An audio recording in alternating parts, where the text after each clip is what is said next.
I do really believe 100% from every part of me that everyone has the capacity to be able to do the things that they want and not to be held back by the mental baggage that's in our head that we want to push through. Welcome to the Do the Thing podcast. In each episode, we get down and personal with people who go after the things they want to make all their wildest dreams come true. Join us as we unveil and dissect a formula for what it takes to do the thing. Here is your host, Stacy Lauren. Hey everyone, welcome to the Do the Thing podcast. This is your host, Stacy Lauren. I can't wait for you guys to hear from today's guest. He shares so many insightful nuggets that I'm sure will inspire you to embark on your own Do the Thing journey. I first met him at Ryan Moran's NFT Mastermind, and his story proves that you don't have to follow a prescribed path in life. Anyone can pivot and go after the things they really want. This guest is a full-time real estate investor, but his journey began elsewhere. He built his successful business one goal at a time. He is the epitome of doing the thing. It's my pleasure to welcome Brent to the show. Hey, Brent. Hey, Stacy, how are you doing? I am doing great. How are you? I'm good. It's great to talk to you again after our little mastermind that we did a couple months ago. So it's awesome to get back and chat with you. I know. It was so much fun and it was so great to get to know you there. And I just feel excited that we're going to be able to dive in even more to your story through this interview. Oh, awesome. And hopefully it's helpful for your audience. So I have the feeling it will be. We'll make it valuable, that's for sure. Based on the conversations we had in Texas, I'm excited. So yeah, why don't you start off and just for the listeners, tell everyone about you and your story. Yeah, of course. So Brent Kawakami, I'm based in the Dallas, Fort Worth area, and I am a full-time real estate investor. My quick real background, so I'm actually originally from Honolulu, Hawaii, which is where I was born and raised, and came to Texas for college. My mom's actually from Texas, so it's not like I threw a dart at the map and decided to go to Texas. I did have roots there, but went to college there for engineering, and I was very much your, go to school, get a good job, and get good grades so you could work and climb the corporate ladder. That was very much my mentality. Was not a single entrepreneurial bone in my body at the time, and did that. And a couple years into sort of my corporate career, kind of the real estate bug bit me, the entrepreneurial bug bit me. And it was one of those things where, I was there and I was like, I really don't want to do this for the next 40 years, that type of thing.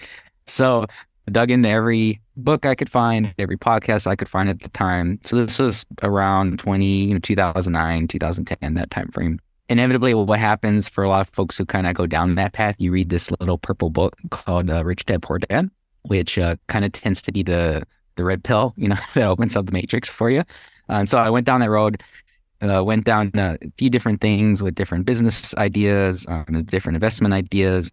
Ultimately settled on real estate, started doing single family homes, rentals here in the Dallas area where I'm at.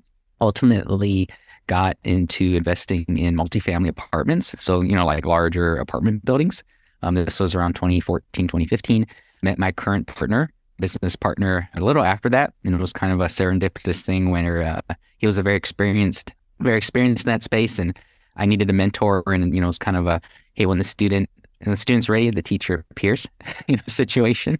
So it worked out perfectly. Started doing more stuff in that space. Ultimately ended up leaving my corporate job. And that's where we are today. So our company's called Think Multifamily. We're an owner operator and an education company that does things around apartment building, investing in apartment buildings.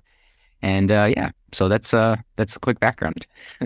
Yeah, that's amazing. I love that idea of you like following that prescribed path, getting the job, going to school and all that stuff. And then all of a sudden you have that moment where you're like, I don't want to do this.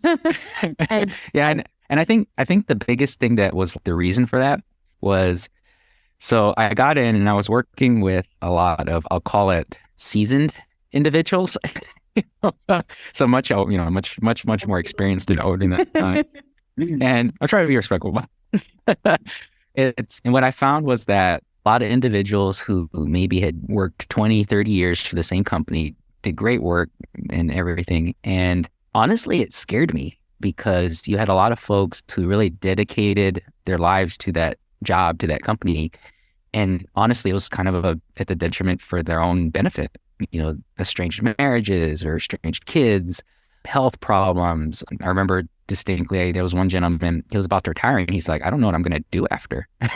Because he didn't have any hobbies. Work was his hobby, and he ended up just contracting back after he retired. And so I think that was the biggest, aha moment that I had for why I went down looking for a different path. Yeah, that's amazing. So you almost got to see a vision for your future and realize this isn't what I want. Yeah, no, 100%.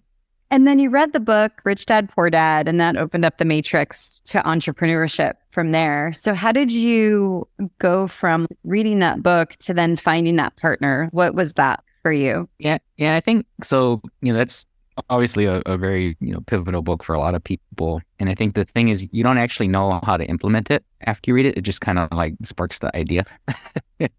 So I was kind of just going around, and most folks, you Google stuff, you're finding podcasts, you're trying to find other books on just like businesses you could start, investments. And, you ended up kissing a lot of frogs too, or like experimenting with a lot of different things. So, hey, I'm going to get into dividend stock investing. Hey, I'm going to start an online e-commerce business. Hey, I'm going to, what's this peer-to-peer lending, or what's this precious metals thing?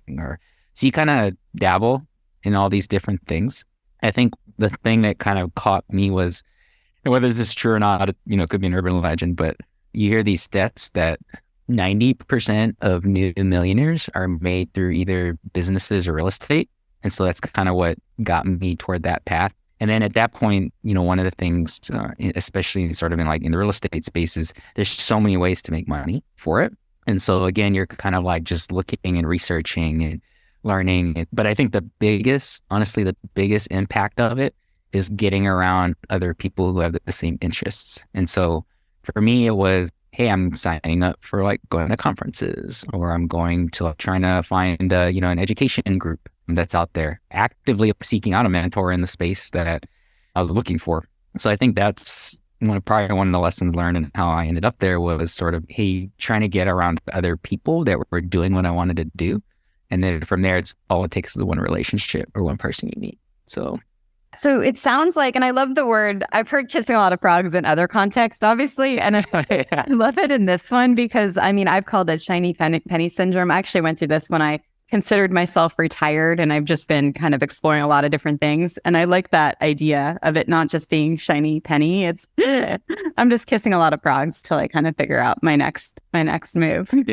Yeah. And part of it was it focus, right? So follow one course until successful, I think is what, if you see if you put into an acronym. And so it's like, some of it's like, you just got to find the right vehicle, right? That speaks to you, that you're passionate about, that, you wake up and you're like, man, this doesn't feel like work type of thing. And then just going, full bore on it. Because in my space in real estate, right, there's so many different ways you can make money, whether there's, hey, I have a rental, or I'm wholesaling, I'm flipping stuff. I just happen to be in apartments, right? You could do houses, you could do self-storage, mobile home parks. And then we get all these like things, that we're bombarded on Instagram or these other stuff of different ways to make it, or even, hey, I'm supposed to have 10 different businesses or like 90 different streams of income. But especially in the beginning, when you're trying to find that thing, it's really, okay, what is the one thing first to focus on, go all in on that. And then I can start thinking about other stuff once I've kind of gone through and kissed that frog. So my other thought was, so before you started getting into the actual real estate business, that's when you'd mentioned you'd gotten into like dividend stocks and some other kinds of investment strategies. Yeah. I'm curious, like, did the stuff that you did before, did it help build your confidence up? So by the time you met that partner, you already had a certain level of confidence there? Yeah, I think some of the different things I did back then before, some of them stuck. So like example, I still invest in other assets like that currently. I do this thing, if you've ever you'll hear it called infinite banking. I started back then, I still do that today. I think one of the things that when it comes to the real estate specifically was, I mentioned I did like single family houses first before I kind of leveled up.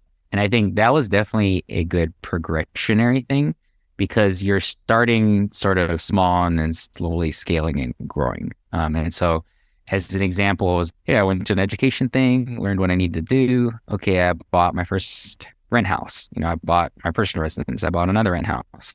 And then I progressed. And so what we do, it's called syndications, which essentially means is you're raising funds for investors in essence to go into these types of projects. And, you may have multiple people, you can think of it, for lack of a better term, like crowdfunding, right? And I started doing that, just investing first, right? And then hey, this is how it's supposed to go. This is what you want to do. Hey, I want to do more. I want to get more active in it. And then you slowly level up from there. So I think that's maybe one component of it where it's like, it's the baby steps of kind of leveling up because it sounds very intimidating for what we do now where it's like, hey, we're buying 100, 200 unit big apartment complex, And so going from zero to that obviously is like a huge, huge gap. But there's all these little bitty steps kind of in between that kind of led me to be able to do that in essence.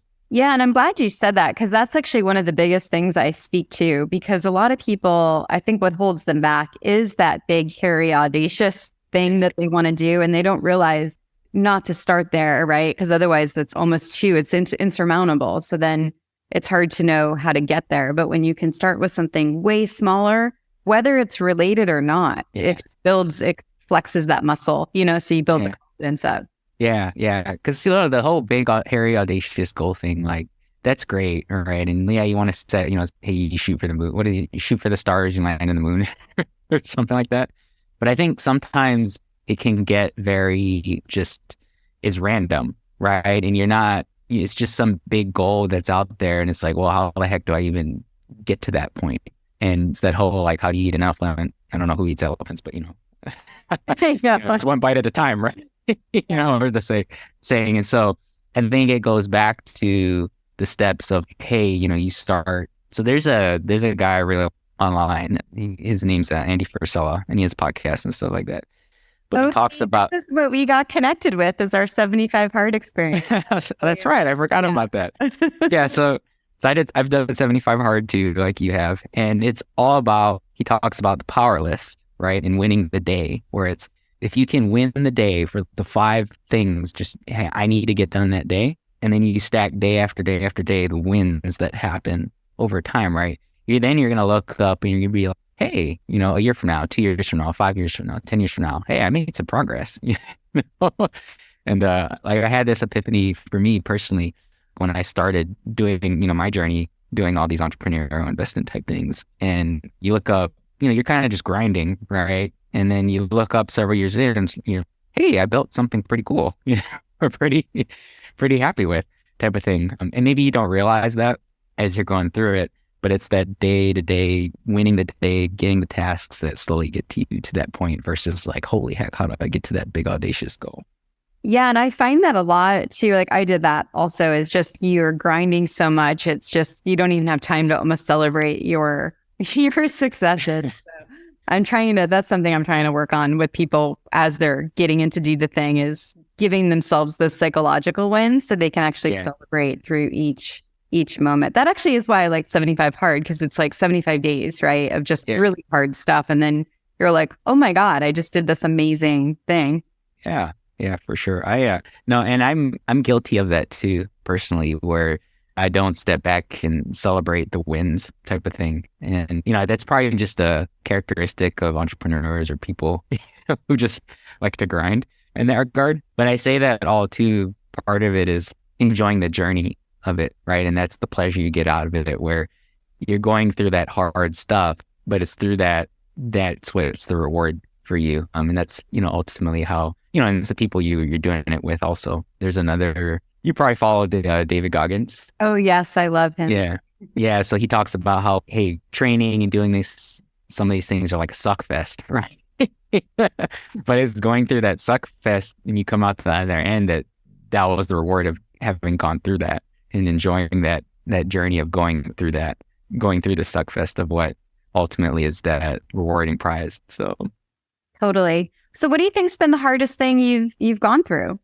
I mean, you obviously have different situations with businesses. In our instance, it's properties where, things don't go as planned or like not in the way you expected, or you have curveballs thrown at you. So in my business, there's things, fires happen, right? Residents do things to properties. I'm dealing with a sinkhole in an instance. And, those things happen, and that's just part of the business in that regard. I think one of the biggest challenges or things for me has been sort of trying to evolve and change. As an example, in our business, over the last year, we've really gone through some adjustments and pivots, sort of like in just business direction and trying to scale and all those types of things. You're constantly learning and growing, and what worked before is not going to work in the future.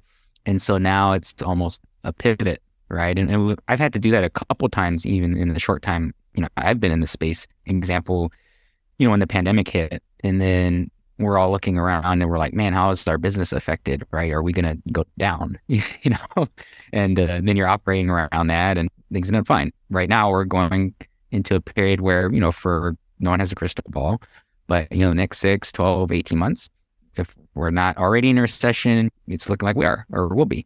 And so I think it's just the aspect of rolling with those changes, rolling with those curveballs. And, there's not any one big thing that sticks out in my mind, but just having to constantly evolve and change and make sure you're focused on adjusting. What's the thing that really helps you do that when you're rolling through the changes and you're steering through the curveballs? What helps you?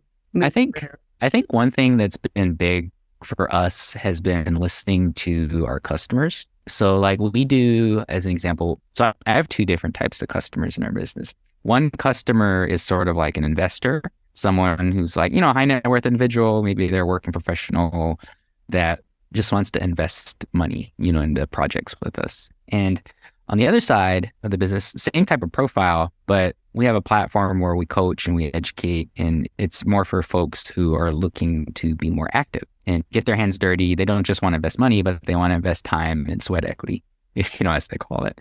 And I think one of the things that helps in that regard is actively listening to those customers. So as an example, on our education platform and all that, we're always doing anonymous surveys. We're always surveying our audience, our customer on things. Hey, what's working? What's the best practices you're finding success with? What are the things you really like about what we're doing and how we're operating? Where can we improve? Where do we suck? Type of thing. Doing things like that. I individually talk to a lot of customers, and there's a lot of those private conversations that you have when just you can be transparent and hear, hey, where are we screwing up? Where can we be better?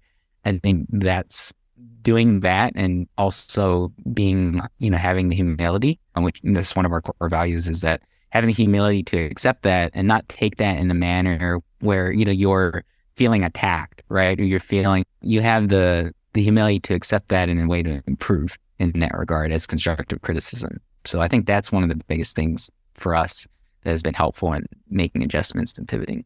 Yeah. And especially like with evolving, you have, because you're hearing firsthand from people that are working with you, ways to improve. And I love that you mentioned that idea of humility and not taking anything to like a fault. It's almost like it's like a growth opportunity for you. Yeah. There's that before agreements. I don't know if you've heard of that before. I have. Yeah. Yeah. So that's another great book/principle, but one of them is don't take things personally. Right. Totally. Yeah. And I think the other one that applies is I can't remember exactly either, but it's like something seeing in the lens of that person at the time too. Yeah, exactly. It's their lens is totally different. Like their internal blueprint's totally different than yours. Which is good. You see a different side. No, 100% agree. You mentioned the term infinite banking, and I actually haven't heard of that. I thought you could maybe explain what that is, especially for people. Yeah, of course. So it's mechanically, it's basically a method of using life insurance as essentially a savings and investment vehicle. I shy away from saying it's an investment vehicle. It's really more of a savings vehicle, but in essence, it's a strategy that allows you to basically take advantage or compound the money that you've made over time, over your lifetime. Because most folks, if you're out there, you either like, hey, I don't want to go into debt. I save cash, and I invest, or I buy what I need. Or maybe on the flip side where it's like, I'm constantly going into debt to buy stuff, right? Whether it's a car or a house or whatever. But the problem in those instances, over the course of your lifetime, right? You're never really like building up, the dollars, your net worth because you're not taking advantage of compounding. So like Einstein said, the eighth wonder of the world is compound interest, right? But the problem is, you're not taking advantage of the compounding effect of all the money you've ever made in your life because there's opportunity cost, right? You have big expenses that you have investments you're going to make. And so it's a strategy that essentially allows you to do that. And for lack of a better term, make every dollar in your life do 2 or 3 jobs. And I know that sounds kind of crazy. It's one of those things you're like, how is this legal? How does this exist? But it's been around for like 100 years.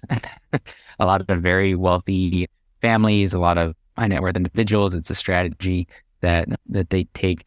So, that's kind of the Reader's Digest version. It's very complex. It's very sort of things. So do your own research type of thing. But, it's a strategy that can help you, take advantage of have a better savings or war chest, I guess, for other investments you want to make, whether it's real estate or businesses or whatnot. I was also wondering, so how did you go from having the single family home and you built up the confidence for that to getting your first apartment building? How did you get the guts there? I think the first aspect was education, 100%, like anything else. And so, even when it went back to like the first rent house, it was, hey, I'm reading books, I'm reading podcasts on the subject. I went to like a real estate seminar, like local seminar, teaching where you kind of learn the model and all that stuff. And so that was one of the kind of key things that, gave me the confidence to do that. And then I think what happens, and this is probably with any investment or even any business, when you have that first one, you make that first like dollar, right? I remember specifically, I met my first tenant who rented a house for me at like a Starbucks, and we went through like the lease agreement stuff. And he paid a deposit, first month's rent and everything. I remember driving away from that and wow, this works. So at that point, then your confidence builds. And then when it came to bigger stuff like the apartments, it was the same thing, right? Educating myself, reading every book I could find. Podcasts are like one of the biggest things. I'm a podcast junkie, honestly.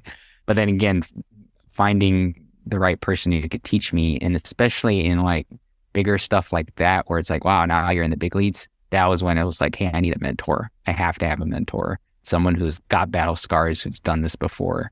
And, I was fortunate to find mine, who's my partner now. But I think that's the two biggest things there that gave me confidence. It was education and having a mentor.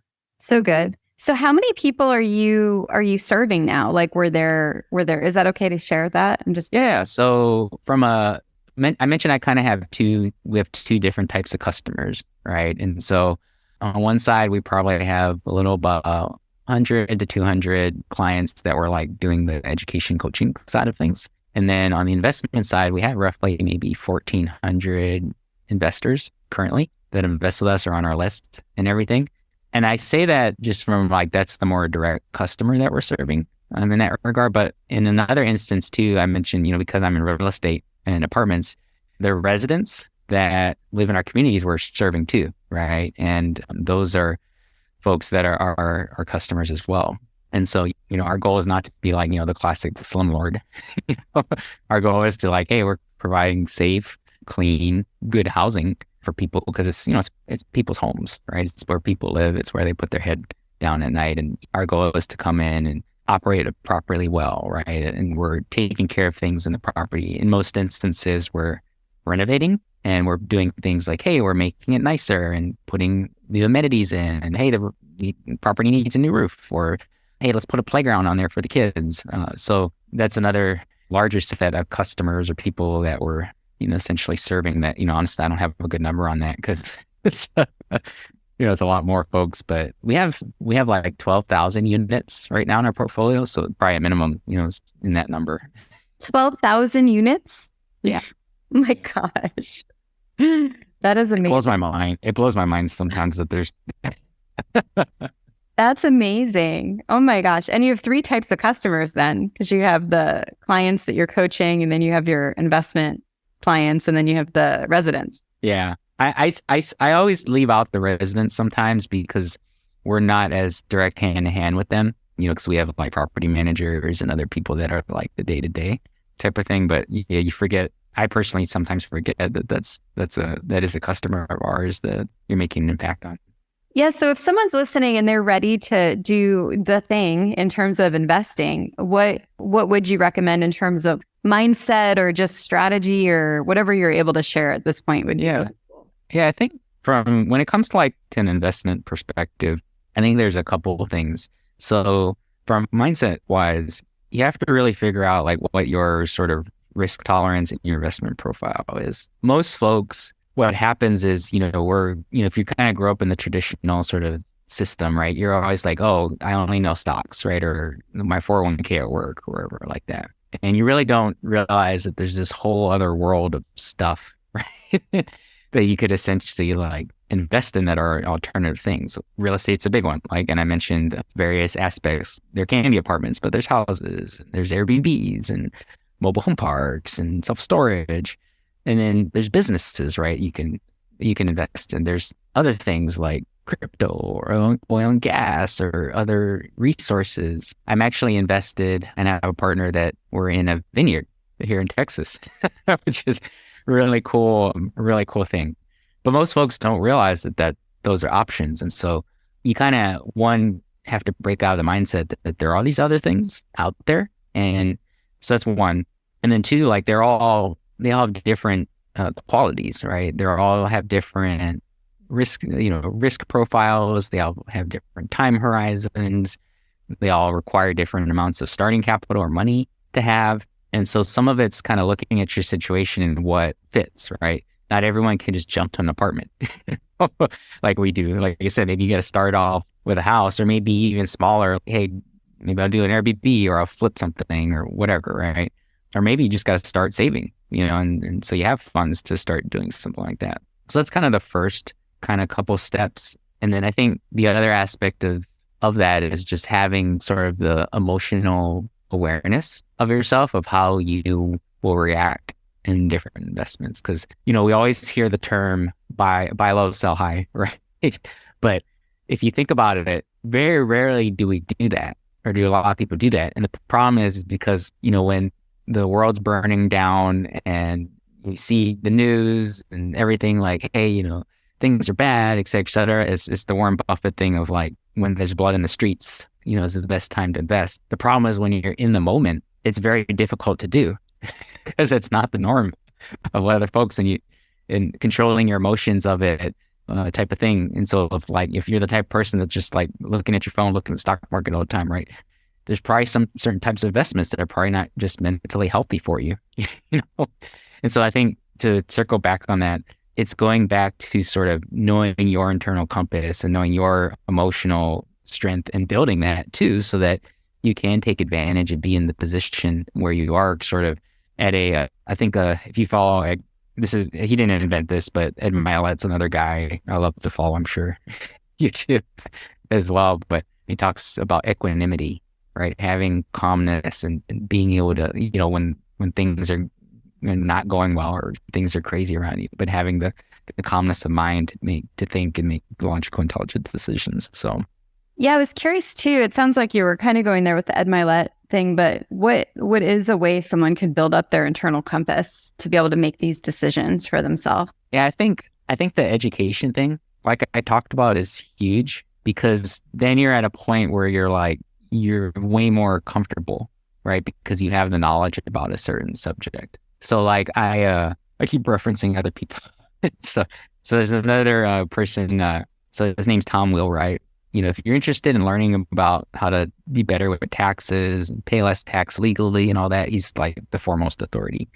But there's the analogy he uses where it's, hey, if I'm driving and I want to get in like one of those NASCAR cars and go 200 miles per hour around thing, probably a very risky activity, right?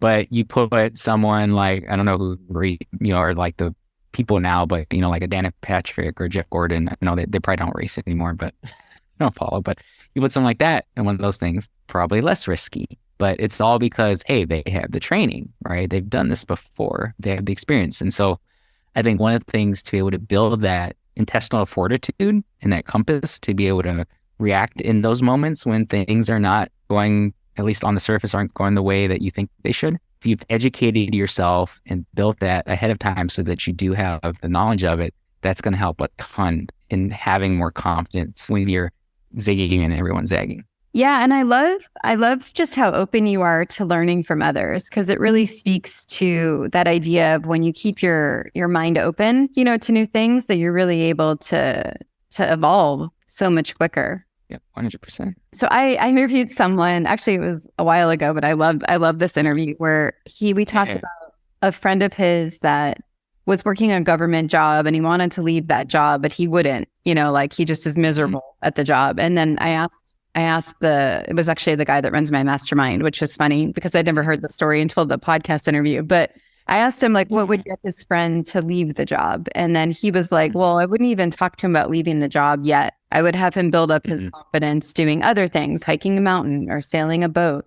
And I love that idea of, for people that haven't really done the thing yet, and building confidence and other things that aren't even related. I was just curious if you had any thoughts on this, just from like an investing standpoint. Yeah. And I'll use my own story in that regard. So, I mentioned I had the corporate job and I was doing that. And I was doing these other real estate things on the side. And I tell people, realistically, for a few years there, I was working 2 full-time jobs, in all honesty. And what's funny is, like, now I tell folks, well, I actually probably work more than I did then.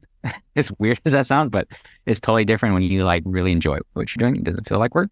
But I say that because I was doing that at the time, but that's what allowed me to build the confidence of, when I did step away from my corporate W-2, to have that, right? Because I had already been doing it to a certain extent at the same time. So it was kind of that was one of the things that helped me make that transition before doing the thing, right? So that's one. I think the other thing that was helpful, and I actually I was interviewing someone for a position an hour ago, and this discussion came up.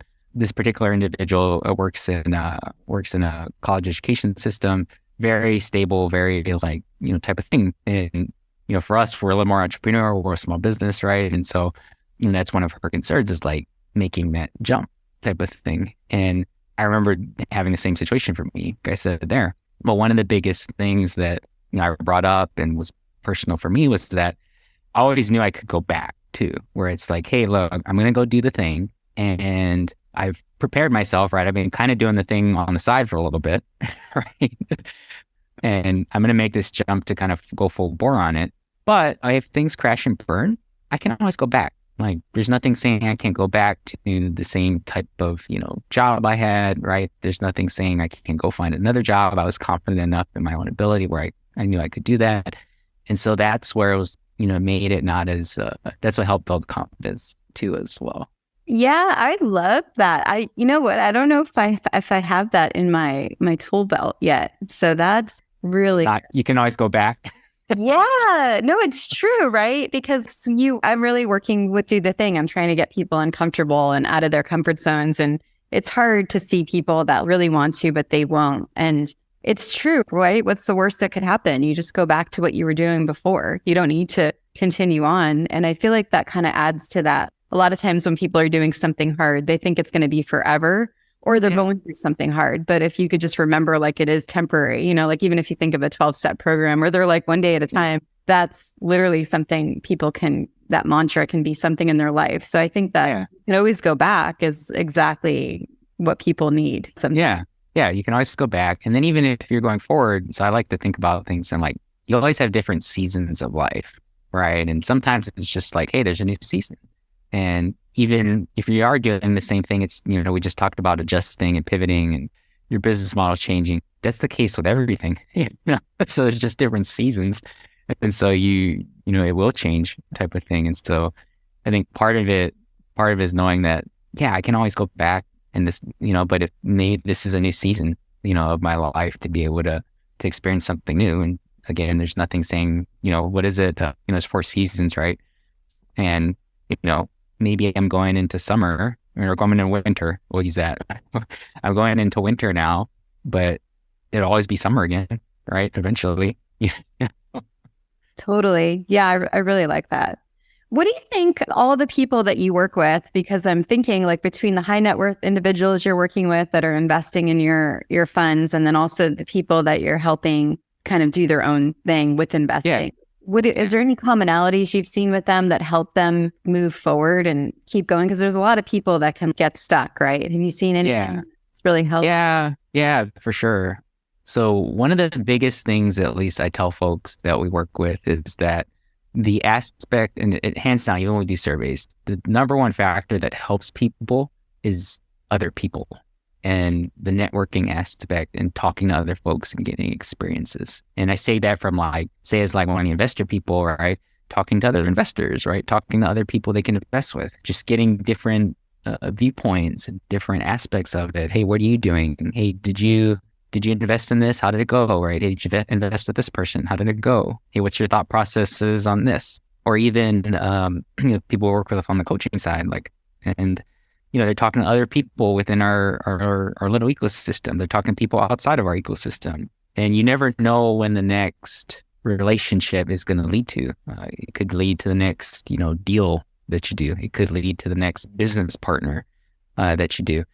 And so that is probably one of the biggest things that I have seen with folks we work with that is impactful for them. It's actively like, hey, I need to get around and meet other people also trying to do the thing. And that will help me figure out things for myself.